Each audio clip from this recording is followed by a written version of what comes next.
Olá, irmãos, graça e paz a todos. É um prazer para mim poder voltar aqui no canal para trazer novos estudos, né? Haja vista que já faz um tempo que nós não gravamos nada no canal devido ao meu trabalho. Eu tenho procurado estar trabalhando bastante, uma vez que eu sou pai de família, tenho responsabilidades, amém? Mas eu tenho orado ao Senhor, pedido a Deus, né? Para que eu pudesse também conseguir encontrar tempo para poder dar continuidade a esse trabalho, né? Na verdade, é um ministério do qual o Senhor tem nos confiado, né? Aqui também no YouTube, né? Uma vez que nós temos feito a obra do Senhor de muitas outras maneiras, né? Não é o caso de estarmos falando disso aqui agora, mas eu sempre tive um desejo no meu coração de também utilizar aqui essa plataforma, essa rede aqui, para compartilhar tudo aquilo que Deus tem colocado no meu coração. E, bom, enfim, eu creio que agora a gente vai poder dar continuidade a isso. E se tudo correr bem, se Deus quiser, pelo menos um ou dois vídeos por semana, né, nós estaremos trazendo aqui no canal. Então hoje, como você pode ver, eu estou aqui no meu carro, né? E estou improvisando aqui porque estava trabalhando, então resolvi gravar assim mesmo. Mas assim que eu puder também vou estar gravando em casa e aí então vai ser benção. Então gostaria de contar com a tua ajuda, com a tua paciência, você que já acompanha o nosso canal e que estava aí aguardando novos vídeos, então peço que você nos dê essa moralzinha aí, esteja conosco e se puder compartilha, os nossos vídeos, se assim você entender que os vídeos são edificantes. E aí, então, eu creio que Deus há de te abençoar por isso também, tá bom?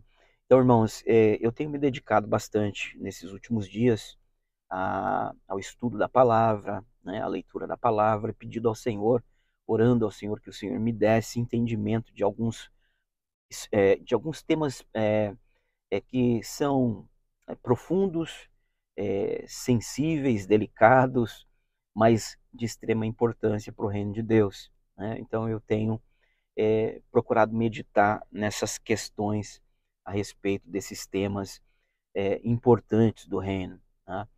Então eu creio que Deus ele vai nos conceder a graça de conseguir transmitir um pouquinho, de tudo aquilo que o Senhor deseja revelar aos seus filhos nesse tempo do fim e que sim está revelando para muitos filhos dele aqui nesses últimos dias, né? Eu acredito sim grandemente aquilo que o Senhor diz em Daniel capítulo 12, né?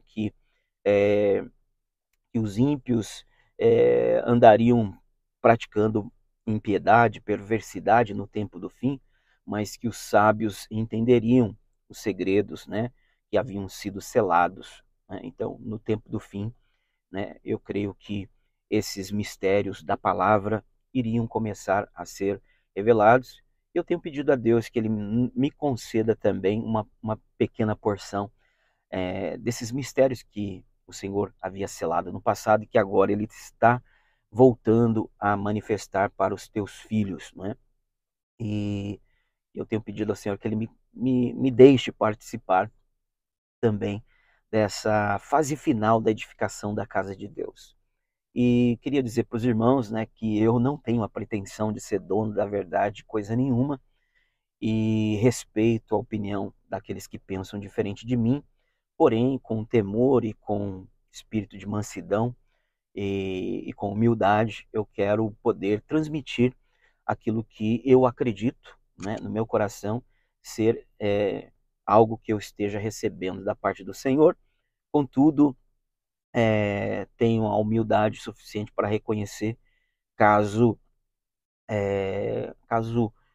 um dia eu venha a entender que isso tudo que eu esteja compreendendo e desejando ensinar para os irmãos não seja exatamente assim, certamente que eu irei mudar de opinião, irei ajustar o meu ensino sem problema nenhum. Agora, eu tenho certeza que se caso isso acontecer, o Senhor há de me revelar, porque eu tenho procurado andar com temor na presença do Senhor, né? e andando na presença do Senhor, eu creio que nós vamos sempre, né, nós vamos sempre ter um entendimento da parte do Senhor, e Ele não nos deixará confundido, amém? Então, sem mais delongas, vamos aqui para o que interessa, que é a palavra de Deus. Então, eu tenho uma série que eu quero começar a trazer aqui para vocês, que eu vou colocar o nome dessa série de, né, A Invasão do Reino de Deus na Terra, tá? Então eu quero trazer aqui para vocês uma série de pequenos estudos. Eu não quero aqui que esses estudos se tornem vídeos longos, né, de 45 minutos, daí para frente, porque senão os irmãos vão desanimar de assistir. Mas eu quero começar a trazer vídeos mais curtos, tá? Nós vamos também voltar a fazer lives, e aí talvez nas lives a gente vai poder fazer alguma coisa mais longa, mas eu estou querendo trazer assim estudos mais curtos, amém? Então nessa série da invasão do reino de Deus, eu quero começar a falar para os irmãos aqui algumas coisas que eu julgo serem importantes daquilo que o Senhor fez, vem fazendo e aquilo que Ele fará em relação ao reino dele, amém? Então, eu achei muito interessante esse tema, porque é algo que abrange exatamente tudo aquilo que eu venho meditando na palavra, né, em relação ao reino de Deus que está por vir. Amém, irmãos? Então, sem mais delongas, né, eu quero hoje falar um pouquinho sobre essa invasão. E que invasão é essa do reino de Deus sobre a terra, né? É que o reino de Deus ele tem um tempo determinado para se manifestar, não é? Nós sabemos muito bem, não é? A palavra de Deus nos diz isso, que esse reino é um reino que tem um tempo determinado para se manifestar. É claro que o reino de Deus ele é um reino que ele vem de forma progressiva, não é? De muitas maneiras, né? Nós podemos dizer assim que o reino de Deus, como muitos dizem, né? Que ele já está aqui, né, mas ainda não, né? E nós podemos sim conseguir enxergar esse tipo de realidade na palavra de Deus. Quando nós estudamos a palavra de Deus, a gente consegue perceber que o reino de Deus ele já está entre nós, né? Ou melhor, ele está dentro de nós, né? Conforme disse Jesus em Lucas 17, lá pelo verso 21, né? Que o reino de Deus estaria dentro de nós, e o reino de Deus está dentro de todo aquele que nasceu de novo, todo aquele que faz parte do reino de Deus, né? Que por meio do novo nascimento viu o reino e entrou dentro do reino. Então, de certa forma, o reino de Deus já está entre nós e está dentro de nós. Porém, esse reino, de uma forma mais macro, vamos dizer assim, ele ainda há de se manifestar em um tempo determinado, tá? Esse reino há de se manifestar em um tempo determinado, porém, esse reino, melhor dizendo, ele, na plenitude dos tempos, ele invadiu aqui a era, né, do príncipe deste mundo, né, na era dos reinos deste mundo, né, e então ele já, de uma certa forma, entrou aqui nesse mundo, ainda quando o príncipe desse mundo estava reinando aqui sobre as nações, né? E fora do seu tempo, ou seja, fora da posse desse reino, do momento da posse desse reino, esse reino veio por meio do seu rei, né? Invadiu aqui a nossa era, o nosso presente século, na plenitude dos tempos, para realizar algumas coisas, tá? Então ele veio para realizar algumas coisas, dentre elas estabelecer uma embaixada do seu reino aqui na terra, amém? A fim de que, é, a fim de que os seus embaixadores pudessem anunciar, né? Anunciar a paz entre esse rei que está por vir com os homens que estão aqui vivendo na terra, né? Como quem diz assim, olha, o reino deste rei está próximo e ele virá no tempo determinado, né? e ele já está estabelecendo, ele está invadindo a nossa era, né? Ele está, porque ele é um reino de poder, ele está invadindo a nossa era para estabelecer a sua embaixada aqui na Terra e nomear embaixadores para promover a paz, né? Promover a paz entre este rei que está por vir e os moradores da terra, tá? Como quem diz, olha, o rei está dizendo que ele está vindo, o reino dele está chegando, né? Passem para o lado dele antes que seja tarde demais. Então, se vocês podem passar para o lado dele agora, vai ser muito bom para vocês, porque esse rei, ele vai vir, e quando ele vir, conforme diz Lucas capítulo 19, né, no verso de número 14, todos aqueles que não quiseram, né, que ele reinasse sobre ele, né, sobre eles, porque odiaram esse rei, né, conforme diz o texto, né, todos os seus concidadãos que o odiaram disseram, não queremos que ele reine sobre nós.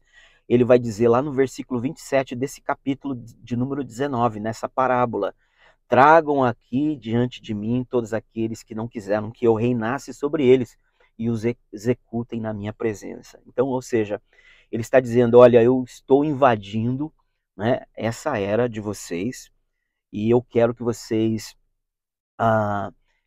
sejam os meus embaixadores. Eu estabeleço uma embaixada aqui na terra, né, a qual se chamará minha igreja, e vocês vão ser meus embaixadores que vão promover a paz, vão pregar o evangelho da paz, né, entre esses homens, né, e o Senhor. Né? E aí então, ou seja, quando este reino chegar, que ele vai vir no tempo determinado, todos aqueles que se sujeitaram a ele, esses, né, farão parte do seu reino. Amém? Então é algo muito interessante que nós vamos começar a falar aqui, tá bom, irmãos? Então hoje eu quero me reservar a falar um pouquinho acerca do que é esse reino e o que ele não é, tá? O que é esse reino que ele não é e quando é que esse reino virá, tá bom? Então vamos lá. Esse reino, diz a Bíblia em Romanos capítulo de número 14, no versículo de número 17, ele não consiste em comida nem bebida, mas ele é paz, alegria e justiça, não é? Ele é paz, justiça e alegria ou gozo no Espírito Santo. É um reino que é muito mais do que comida e bebida, né? Porque comida e bebida fala de algo que traz prazer, traz alegria.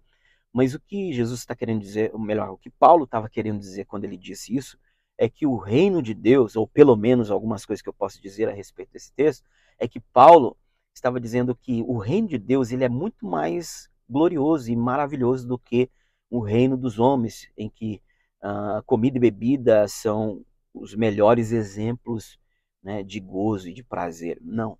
O reino de Deus ele será tão maravilhoso, né, que ele se revelará por meio de alegria, justiça, né, por meio de alegria, justiça e paz, né? Ou seja, é um reino que terá paz, é um reino que terá justiça e é um reino que terá gozo, alegria no Espírito Santo. Isso é algo muito interessante, né? Porém, a Bíblia diz também que o reino de Deus, em 1 Coríntios capítulo 4, no versículo de número 20, que o reino de Deus não consiste em palavras, né, de sabedoria humana, mas em demonstração de espírito de poder.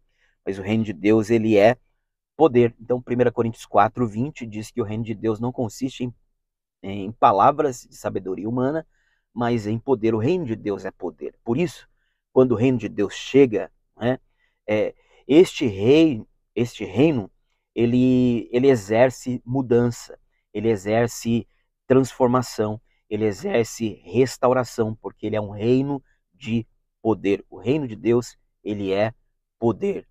E por causa deste poder que há no reino, esse dínamos, né, tudo é transformado, né? Não há nada impossível para esse rei, né, deste reino, porque este rei ele tem todo o poder nos céus e na terra. ele tem poder e autoridade. Todo poder e autoridade foi lhe dado, conforme diz, né, o texto de Mateus, no capítulo de número 28, se não me falha a memória, quando Jesus diz, né, eis que é me dado todo o poder nos céus e na terra. Então, o reino de Deus é um reino, né, de poder. Então, o reino de Deus, ele é um reino que não consiste em comida nem bebida, mas justiça, paz e alegria no Espírito Santo. Ele é um reino que não consiste em palavras de sabedoria humana, mas ele é um reino de poder, ou seja, não é um reino tão somente de filosofia, mas é um reino de poder que vai vir, vai chegar, e quando ele vier, ele vai mudar tudo. Ele vai estabelecer, né, tudo aquilo que está dentro do plano deste rei. Né? Tudo aquilo que tem a ver com o reino deste rei vai ser estabelecido quando este reino chegar. Amém? Só que eu queria começar a dizer para vocês que esse reino, ele também é, né? Este reino, ele é uma extensão do próprio Deus. Deus é o rei deste reino e este reino é uma extensão do próprio Deus. E a melhor maneira da gente dizer qual é a extensão desse rei, ou seja, que o reino é a extensão deste rei todo-poderoso, é começarmos falando do trono. Então, o trono de Deus, ou o trono desse rei, é a primeira parte que nós podemos observar como a extensão deste reino. Então, quando a gente olha para a palavra de Deus, a gente vai ver que o trono de Deus, o trono deste Deus, né, ele é a extensão do rei, ou seja, do próprio Deus, que é o rei deste reino. Amém?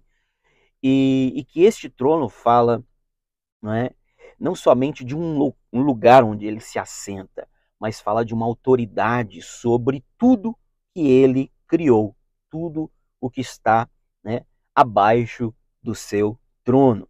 Eu digo abaixo porque justamente o trono de Deus está nos céus, conforme diz Isaías no capítulo 65. O céu é o meu trono, né, e a terra é o estrado dos meus pés, onde, melhor dizendo, o céu é o meu trono e a terra é o estrado dos meus pés. Então, nós podemos ver que a palavra de Deus está dizendo que o céu é o trono de Deus. Ou seja, o trono de Deus, ele não é exatamente só o local onde Deus está sentado, mas significa também dizer que o céu é o próprio trono de Deus. Ou seja, é a extensão, né, do próprio Deus. É o reino de Deus, os céus. Né? E aí, então, quando a gente para refletir nisso, a gente se lembra também de alguns textos da palavra, né? Como, por exemplo, o Salmo 103, versículo de número 19, que diz que o Senhor estabeleceu o seu trono, né? O Senhor estabeleceu o seu trono nos céus, né? E o seu reino dominará sobre tudo. Ou seja, o Senhor, ele estabeleceu o seu trono nos céus. O trono de Deus está nos céus, né? Como eu já disse agora há pouco. E esse trono que ele estabeleceu nos céus, ele disse que o reino dele, né, dominará sobre tudo. Amém? Então, ou seja, é um reino que há de dominar sobre tudo. É um reino que vem de forma progressiva, ele vem dos céus, e a vontade dele é que assim como é feito no céu, seja feito na terra. Então, o desejo de Deus, um dos primeiros desejos de Deus, é que tudo que acontece nos céus também aconteça na terra. A segunda coisa é entendermos que o plano de Deus, né, sempre foi de habitar entre nós. Né? Eu não sei o que Deus viu em nós, mas o desejo dele sempre foi em vir habitar entre nós. Então, o plano de Deus é este, né, de que este reino domine sobre tudo e que seja feita a vontade dele, como é feita lá no céu, aqui na terra entre nós. E quando tudo isso for feito, então o rei, né, virá com o seu reino habitar entre nós. Então, os irmãos estão entendendo que esse é o desejo de Deus, sempre foi de habitar entre nós. Tá? E aí, agora, entendendo estas questões, eu queria dizer para você que, assim como o trono de Deus, ele é a extensão, né, a extensão do reino de Deus, né? A cidade da Nova Jerusalém também é a extensão do reino de Deus. Mas antes de falar sobre isso, eu ainda quero falar a respeito do trono, né? E o trono de Deus é algo muito interessante, porque, como eu disse, o Senhor estabeleceu o seu trono nos céus, e o seu reino dominará sobre tudo, né? Esse trono está no céu, o céu é o meu trono, né? Porém, a palavra de Deus nos diz que há uma profecia messiânica acerca do descendente de Davi, né? Que diz que um dos descendentes de Davi se assentaria no seu trono, né? E ele reinaria. E aí então, lá em Lucas capítulo 1, a gente vai ver também o anjo Gabriel falando para Maria que um descendente, né, que o descendente que no caso era Cristo, Jesus, o Emanuel, o filho de Davi, ele se assentaria no trono de Davi e reinaria sobre Israel, sobre as duas casas de Israel, né? Então, nós, ao meditarmos nisso, nós ficamos questionando, né? O que trono é esse? Né? Que o descendente de Davi, que era o próprio Messias, Jesus, Yeshua, Hamashia, se assentaria para reinar, né?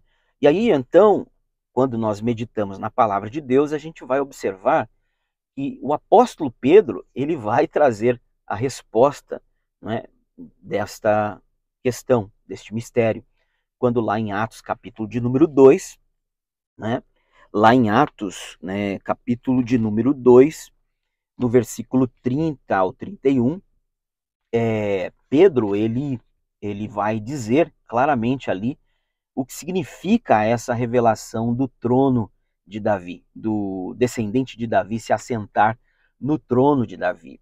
E a palavra vai dizer ali em Atos capítulo 2, no versículo 30, né, o apóstolo Pedro falando ali, né, a respeito disso, ele diz assim: sendo, pois, Davi profeta, né, e sabendo ele que Deus lhe havia jurado que um descendente seu se assentaria no seu trono. Então, olha só, sendo, pois, Davi profeta, e sabendo ele que Deus havia jurado, né, que um dos seus descendentes se assentaria no seu trono, referiu-se, olha só, referiu-se à ressurreição de Cristo. Então, pera lá, Pedro está dizendo, né, que Davi era profeta, né, e sabia que Deus iria levantar um descendente seu para se assentar no seu trono.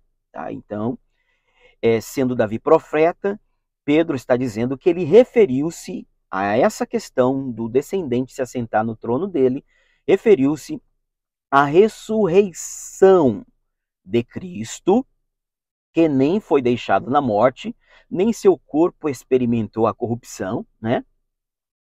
A este Jesus Deus ressuscitou, do qual todos nós somos testemunhas, sendo exaltado à destra da majestade de Deus. Ou seja, Pedro está dizendo claramente que, concernente à profecia de que um descendente de Davi se assentaria no seu trono, ela está relacionada com, né, o fato de Jesus ter, após ressuscitado, se assentado no trono de Deus o Pai, à destra da majestade. E é isso que Pedro está dizendo para nós. Em outras palavras, Pedro está dizendo que Davi, né, o próprio Davi, sabia que essa era uma profecia que não dizia respeito a ele, Davi, né, mas ao próprio pai. Então, Davi aqui é uma figura do pai, né?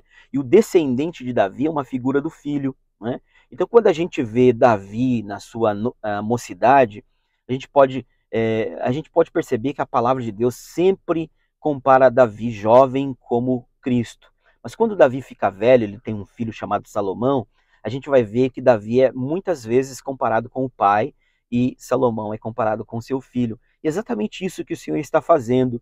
Ele está dizendo aqui por meio do apóstolo Pedro que essa é uma profecia que está relacionada com uma realidade que tem a ver com Davi sendo uma tipologia do pai, o trono de Davi como sendo o trono do próprio Deus, e o descendente de Davi como sendo Cristo, após ressuscitar, se assentar à destra da majestade do Pai. Isso não significa dizer que ele já esteja reinando sobre toda a terra, mas que ele já está assentado no trono de Davi, seu pai, o qual é o próprio Deus. Tá? Isso é algo muito interessante, irmão. Se você ler o texto, né, de Atos 2, do versículo 25 ao 33, você vai ter esse entendimento que não é algo que eu estou interpretando à minha maneira. É a palavra de Deus quem está dizendo isso, amém?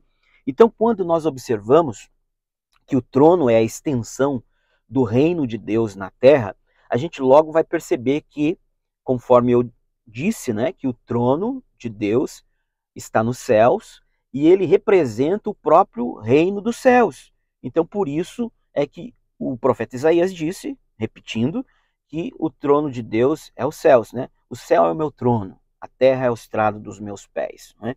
Então, esse trono que Deus estabeleceu nos céus, né, é um trono que está nos céus, mas que há de descer na terra. Há de vir na terra. E isso é muito interessante, justamente porque esse trono que está nos céus, o projeto de Deus é que esse trono desça na terra, com o Pai e o Filho vindo juntos para reinar aqui na terra. E se esse trono vier, trazendo o Pai e o Filho, isso significa dizer que a Nova Jerusalém também há de descer sobre a terra. Por quê? Porque Deus, o Pai, não pode habitar em templos feitos por mãos humanas, ele não pode habitar numa cidade de tijolos, uma cidade de uma Jerusalém terrena, mas ele habita na sua santa morada, na morada do Altíssimo, a cidade de Deus, né, conforme diz o Salmo 46, que diz, né, há um rio cujas correntes alegra a cidade de Deus, o santuário da morada do Altíssimo. Deus está no meio dela e não será abalada. Então, nós podemos entender claramente que se Deus, né, vai descer com o seu trono na terra, isso significa que a Nova Jerusalém também há de descer. Amém?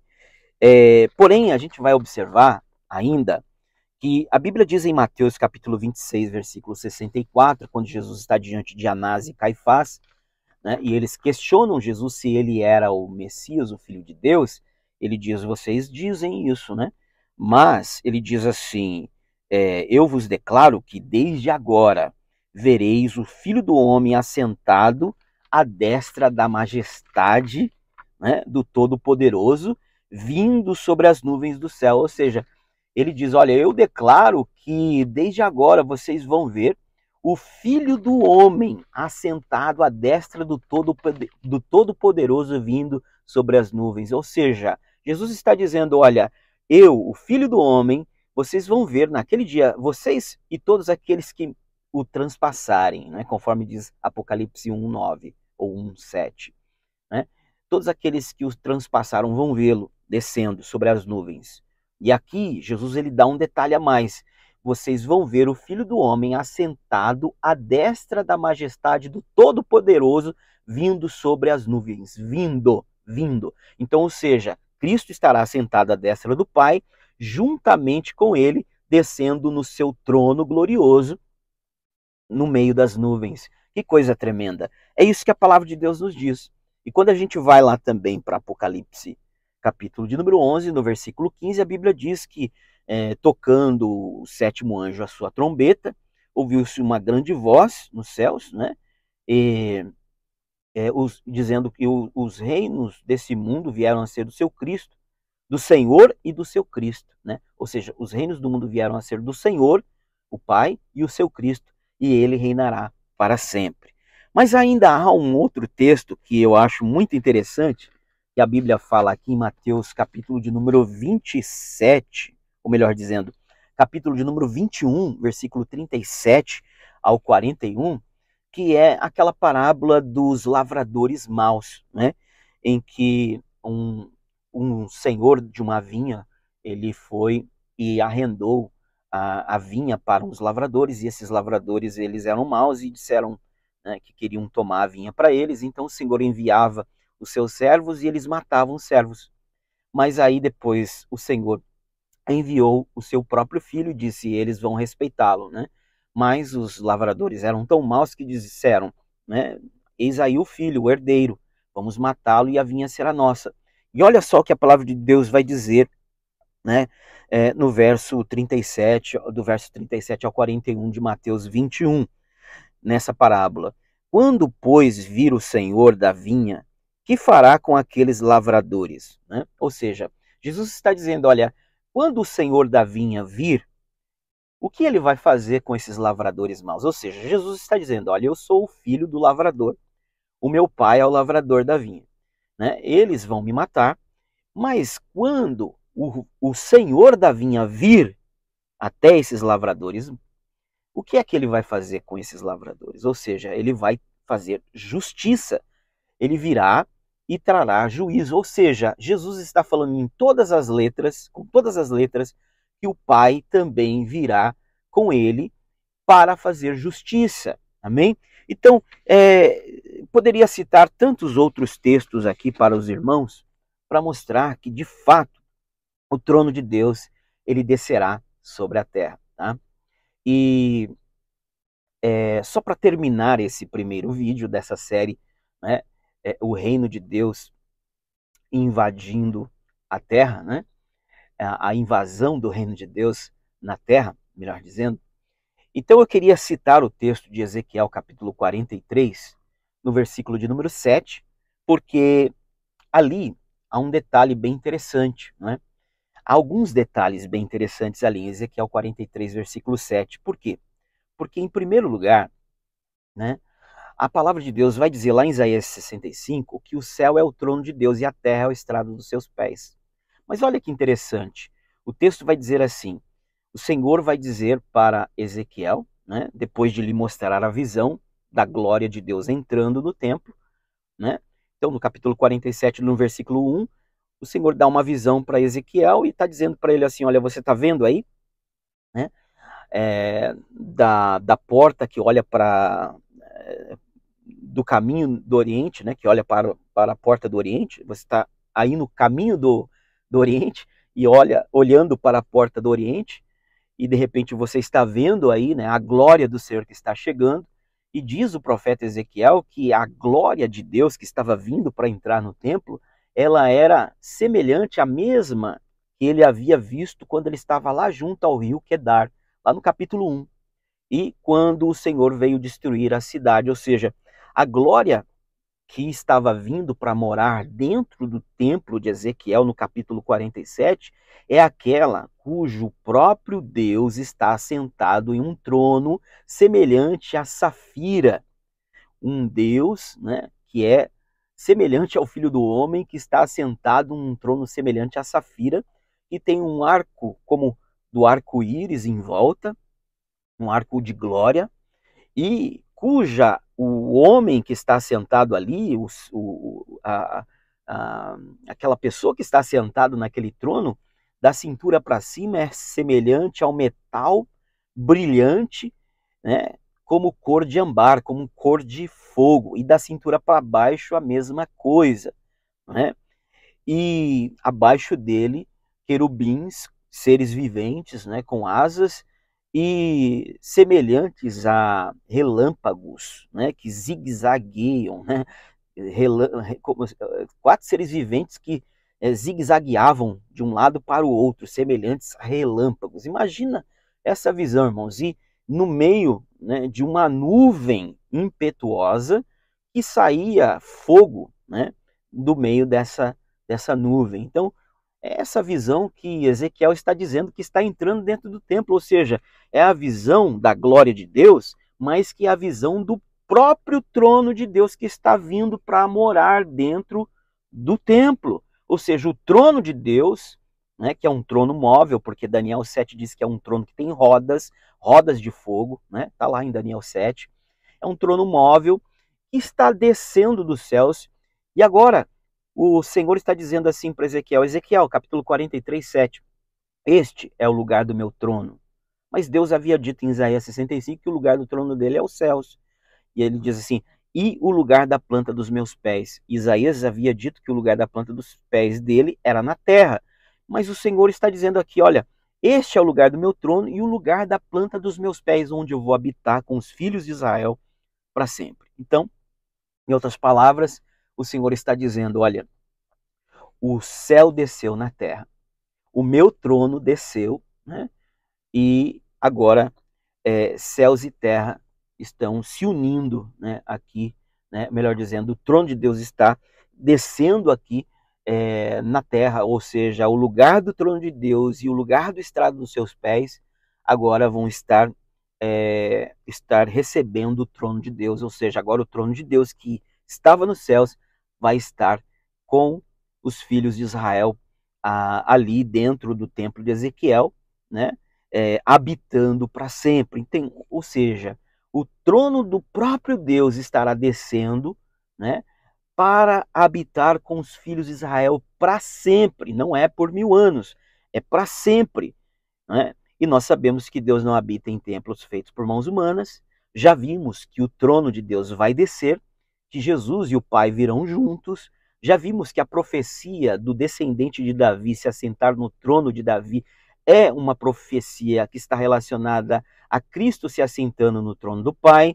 Logo, isso significa dizer que o Pai vindo com o Filho no seu próprio trono para reinar aqui na terra, significa dizer que o templo de Ezequiel não pode ser um templo feito por mãos humanas, não pode ser também sequer, né, um templo que estará dentro de uma cidade terrena, uma Jerusalém terrestre, ainda que supostamente restaurada. Não é? Não pode, porque o Pai não habita em templos feitos por mãos humanas. Então, eu termino aqui esse estudo hoje, tá? E vamos continuar, né, com essa série, né, do reino de Deus invadindo a terra. Amém? Então, se você gostou, acompanhe aí os próximos estudos. Um grande abraço para vocês. Até mais.